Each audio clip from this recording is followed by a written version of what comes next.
What legendary YouTube channel doesn't make videos anymore?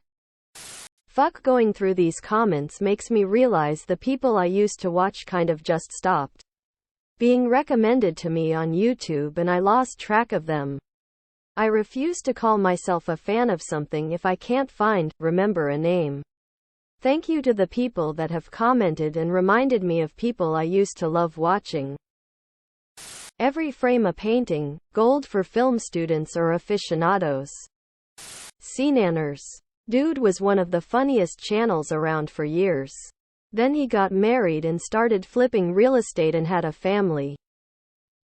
Is it a good idea to microwave this? Community channel. I miss Nat. I feel like Ahoy almost falls into this category, but then 10 months later he comes out with another banger and then vanishes again. What's a brand or company that just kind of disappeared without people noticing? Nuprin pain reliever. Walden Books and KB toy stores. Gateway computers with the big cow-looking boxes. Sanyo, phased out by Panasonic about 10 years ago. Rock Band, Guitar Hero. It used to be at every party. Then we all seemed to collectively put it down and never play it again. Excuse me, are those Bugle Boy jeans that you're wearing? What's a piece of obsolete technology you still use today because it's better than the modern version?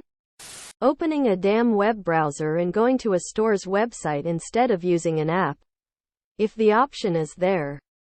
I still use Adobe CS6 because paying monthly for software is some bullshit.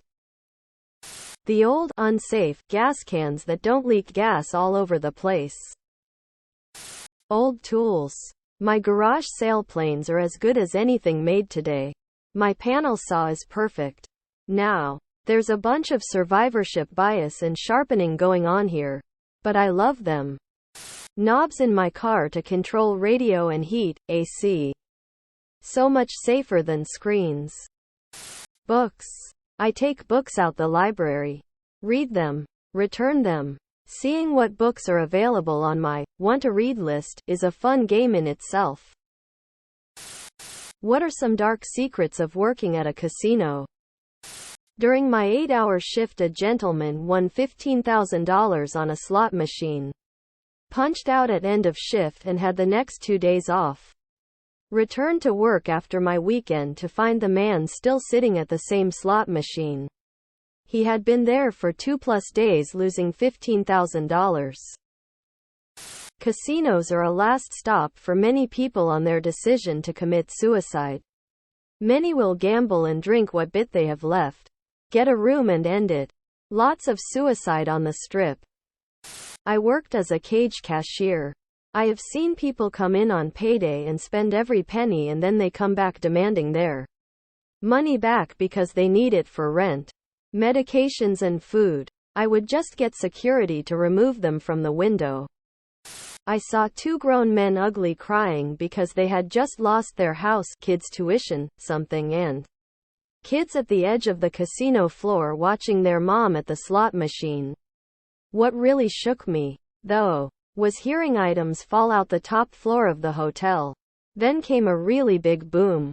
Some gambler guy used the TV and whatnot to smash through his locked hotel window so he could jump out himself. Dust from the ceiling rained down on me. Witnessing the human cost of gambling addiction. Check cashing. Loans. Kids in cars in the parking lot. Piss and shit on seats. Follow on addictions like chain smoking, vaping and dip. The sadness and regret when people are leaving. The declined messages on the ATMs. Former valet at a casino. The amount of daily regulars who drove barely functioning vehicles full of trash, roaches, and rats who would actually valet their car and go gamble away any money they had to their name was honestly depressing. The saddest I remember was a 90-plus-year-old lady who drove a 91 Corolla, and when we got in her car we realized she had no power steering fluid at all and her steering wheel would barely turn. I have no earthly idea how her frail arms could turn it. We went and bought her some before she left that evening. Why doesn't Black Friday seem as hype as it used to?